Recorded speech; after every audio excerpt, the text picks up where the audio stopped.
Dos ejemplos en el ámbito de las ciencias sociales, en la psicología, y el otro en el ámbito de la economía y la historia, que fueron muy importantes en la cultura germana, porque fue el primero, bueno, uno de ellos austriaco, dentro del psicoanálisis, y el segundo germano-polaco, que fueron, bueno, pues, destacados. Y el resto son definiciones importantes, pues el neocomunismo y todo lo relacionado con el neoanarquismo, neosocialismo, el socialismo del siglo XXI, para, bueno, definirlos y también llevar a cabo una explicación. Enric Grossman fue historiador y economista germano-polaco de origen judío, realizó estudios de Derecho y Economía en Cracovia y Viena, dos de las ciudades más importantes. Cracovia es Polonia, aunque la capital de Polonia es Varsovia, y Viena es la capital de Austria. Hein Kohut fue psicoanalista austríaco, su principal aporte se remitió al estudio del narcisismo, que también me definía el concepto de narcisismo. Un psicoanalista, pues, de los más destacados de la cultura germana y austríaca y dentro de la psicología y del pensamiento del estudio de la mente. El populismo es un enfoque político o estilo discursivo que afirma representar la voluntad del pueblo contra una élite corrupta y poderosa, presentándose como una fuerza que defiende los intereses de las clases populares a través de un líder carismático que busca una conexión directa con el resto de la gente, a menudo usando un lenguaje sencillo y apelando a las frustraciones populares y que puede aparecer tanto a la izquierda, por ejemplo, en muchos de los movimientos en América del Sur o lo que sería Iberoamérica,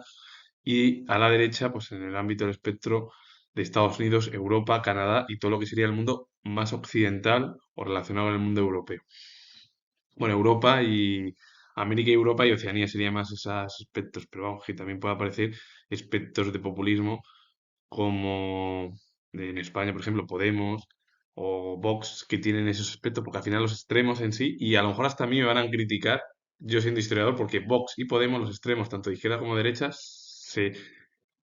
retroalimenta en la manera de entender. Y eso es lo que viene, pues ahora a la estructura. Eso no quiere decir que luego cada uno tenga sus propias diferencias políticas y económicas. Hay que decir que el populismo ni es una ideología cerrada, sino es una forma de hacer política que prioriza la relación del pueblo con un líder sobre las instituciones. ¿Y el origen de dónde viene? Pues viene del latín, que significa populus, que populus es pueblo, y se remonta a movimientos rusos que estallaron en el siglo XIX llamados Narodchevskov, que significa ir hacia el pueblo. Por ejemplo, son movimientos que surgieron en Polonia, porque Polonia y muchos países europeos que hoy en día existen gracias a la derrota del Imperio Ruso y también luego Ucrania, los países bálticos, debido a la desintegración soviética. Pero el objetivo, para resumir, del populismo en sí es un movimiento que puede ser a la derecha o a la izquierda y como hay gente que está, la gente está desbordada, como hoy en día sucede en España, en el resto de países europeos, votan una opción populista y creen que le van a hacer bien y luego a lo mejor cuando suben al poder es que no hacen nada. Yo de verdad, mi opinión es que está muy bien votar y creerse algunas de esos y a veces hasta yo mismo me las he creído, pero cuando te vas dando cuenta, la situación es totalmente diferente porque suben al poder y luego resulta que es que no hacen nada los políticos por los ciudadanos. Lo único que hacen es cobrar sobres y se lo llevan al bolsillo si pueden y si no les pillan bien y si les pillan, pues bueno, tienen que ya a lo mejor ya se quejan a lo mejor, pero me da igual cualquier ideología, se quejan ya de la justicia, que me parece una vergüenza por parte también de las personas. Pero vamos, como el ser humano, como ya lo dijo Aristóteles hace 2500 años, es corrupto por naturaleza, ¿cómo va a cambiar en la actualidad un ser humano o la persona? Si la persona ya por naturaleza tiene ya en su alma el producto corrupción o sí, el producto corrupción. Y el anarcoliberalismo es una ideología política y económica que propone la abolición del Estado y la protección de la propiedad privada y libre mercado. Es romper el Estado, pero manteniendo las estructuras del liberalismo. La propiedad privada, el libre mercado, defiende la idea de que todas las interacciones sociales y económicas deben ser voluntarias y no coactivas, y que servicios como la justicia, la seguridad y la defensa pueden ser provistos de manera más eficiente por empresas privadas. El anarcoliberalismo lo que defiende es la cultura del capitalismo, pero sin que el Estado intervenga, es decir, eliminando al Estado. El neoliberalismo es una corriente político-económica que promueve la mínima intervención del Estado en la economía, abogando por el libre mercado, la liberalización, la desregularización, las privatizaciones de empresas públicas y la reducción del gasto social, bajo la premisa de que la competencia y la iniciativa privada generan mayor eficiencia y crecimiento. Surgió como respuesta al liberalismo clásico y a las crisis económicas de los años 70, popularizándose como figuras pues, destacadas dentro del mundo de la política, como fueron Margaret Thatcher, primera ministra británica, o Ronald Reagan, uno de los presidentes más influyentes en Estados Unidos y de la política, ambas figuras dentro de la Guerra Fría en los años 80 y se asocia pues a la globalización, a la priorización del sector privado con el objetivo del neoliberalismo es que el Estado no intervenga en nada y que se lleve a cabo una liberalización, libre mercado, la desregularización, bueno, privatizar las empresas públicas, con el objetivo de llevar a cabo pues prácticamente lo que se lleva bueno, en los países que son capitalistas y que están relacionados pues dentro del mundo occidental y la política occidental y la economía. El neocapitalismo es una fase del capitalismo que surgió tras la Segunda Guerra Mundial, caracterizada por la intervención estatal para equilibrar el mercado, pleno empleo, bienestar social, el desarrollo tecnológico, o sea, la revolución informática, la globalización y la formación de grandes corporaciones transnacionales, generando una nueva organización productiva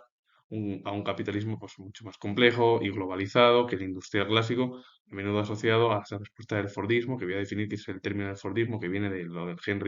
bueno, viene del empresario Henry Ford, el de los coches, y el neocapitalismo es casi una intervención del Estado con el objetivo de llevar a cabo pues, que haya empleo, bienestar social, una revolución informática, con el objetivo de llevar a cabo pues, una globalización que es muy parecida al neoliberalismo. Lo que pasa es que el neoliberalismo, la globalización es igual en ambos. El neoliberalismo lo que quiere es olvidarse de intervenir en el mercado, o muy poco,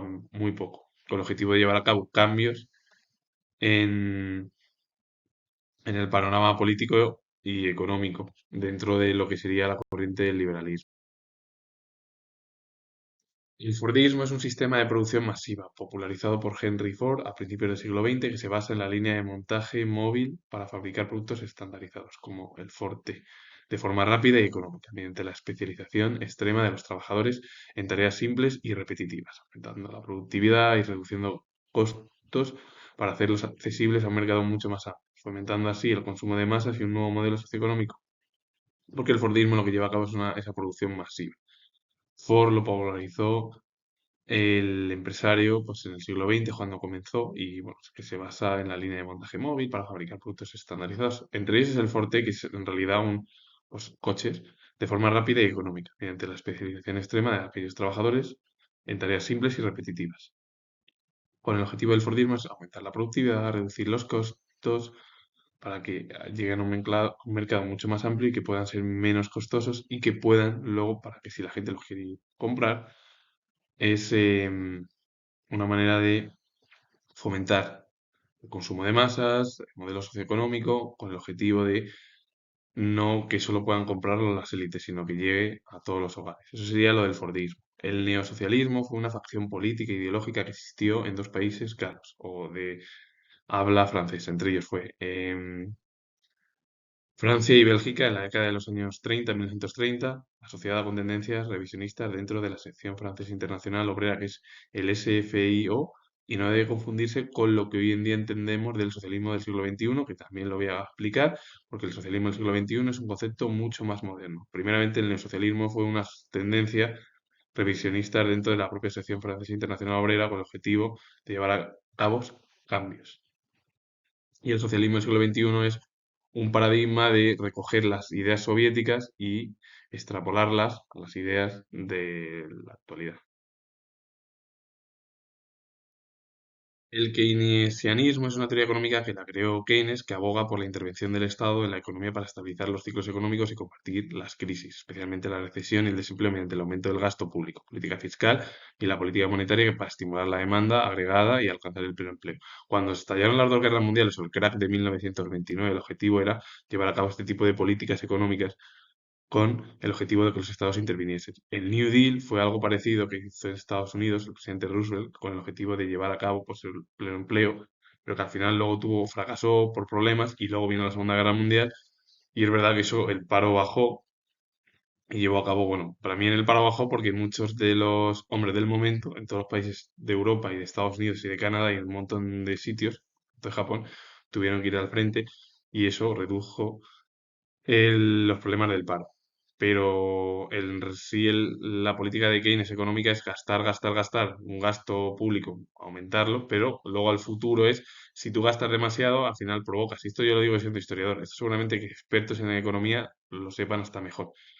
El objetivo es llevar a cabo, bueno, pues eso provocar a lo mejor que te diga Europa que cierra el grifo, Europa sigue abriendo el grifo porque si hay problemas económicos después de la pandemia, pues necesitan los países europeos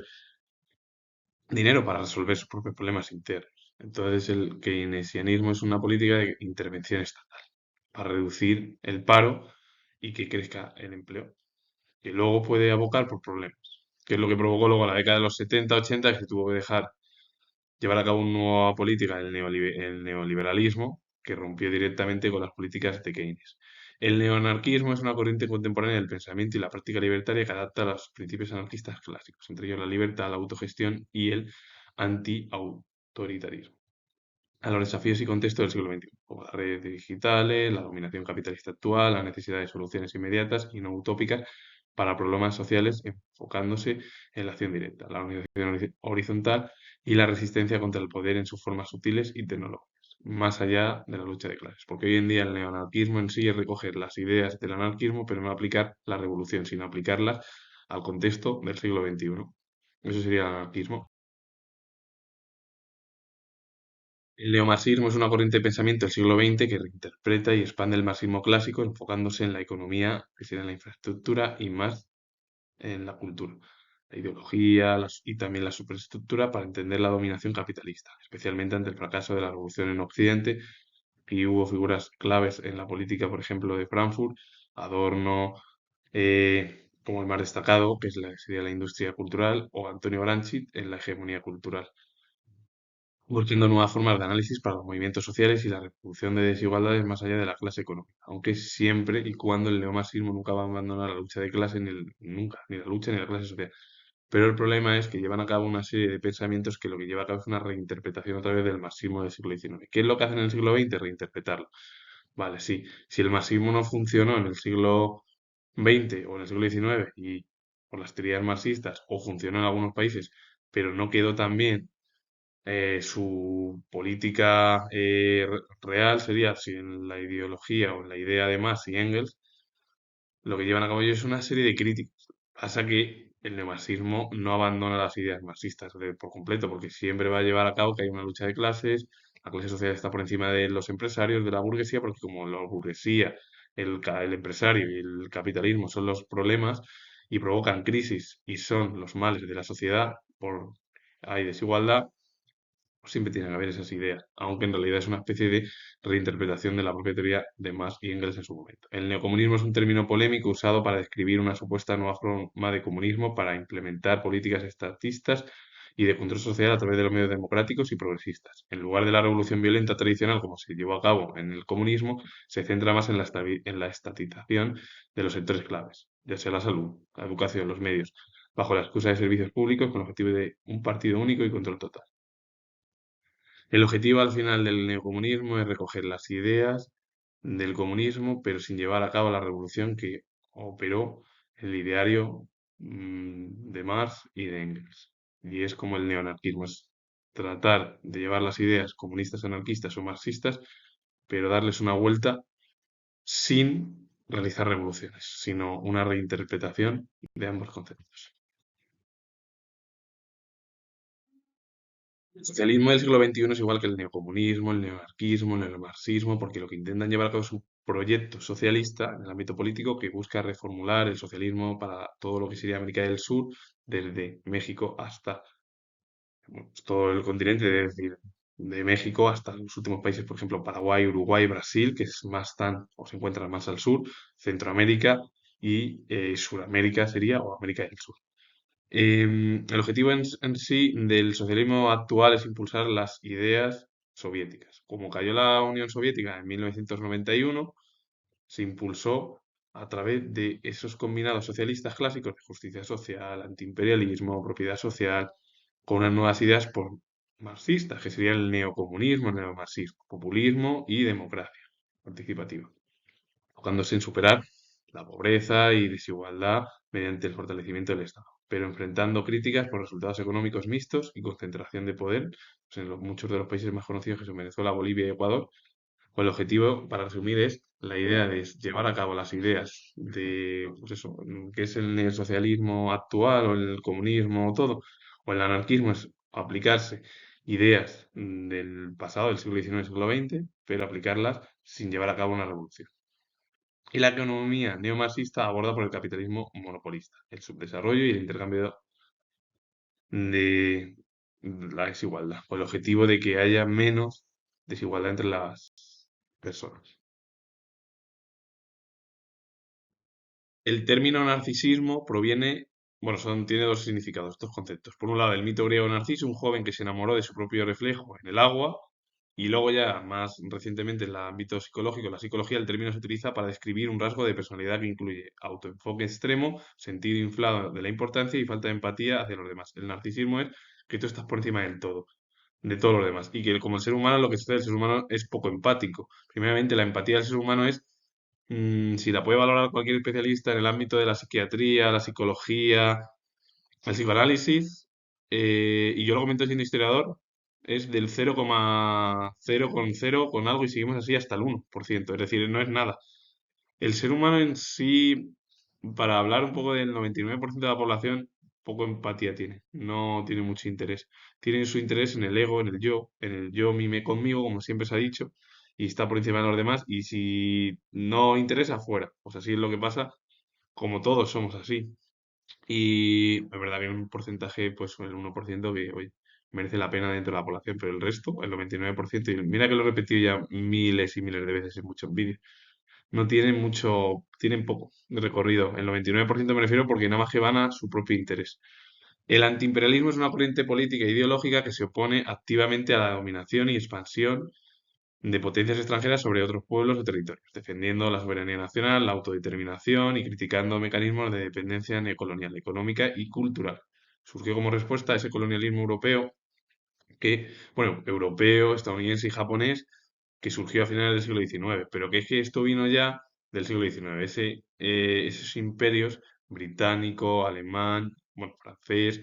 en Italia, en España, en Portugal, en Grecia a lo mejor menos, porque Grecia creo que poco entró en el ámbito del colonialismo en el siglo XIX, y primeramente Grecia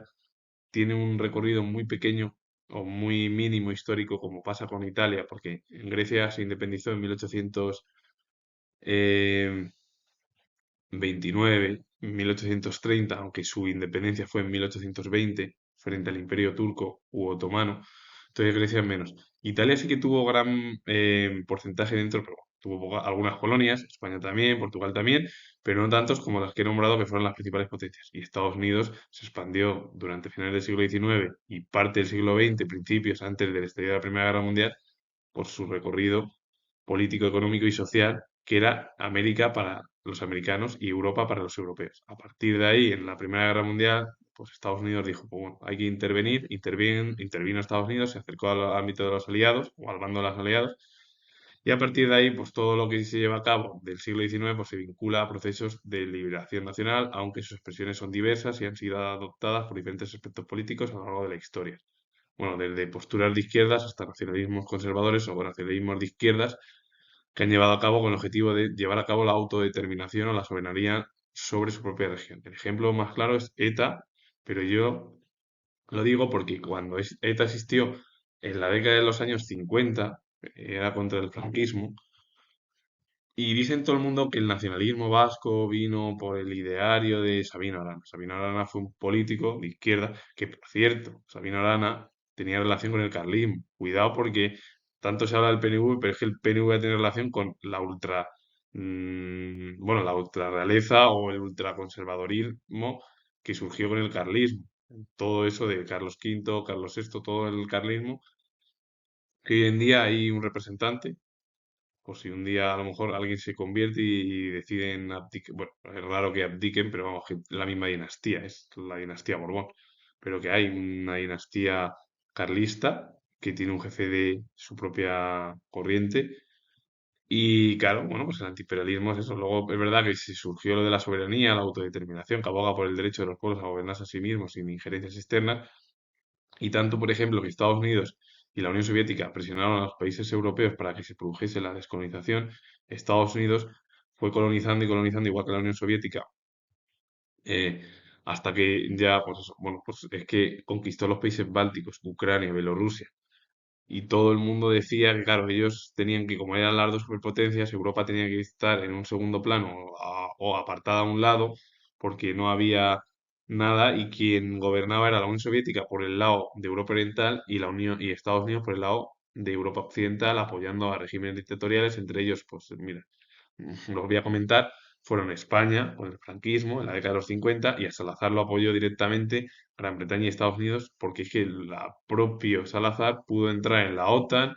en la ONU, y España entró en la OTAN y en la ONU, pues es verdad, durante el franquismo,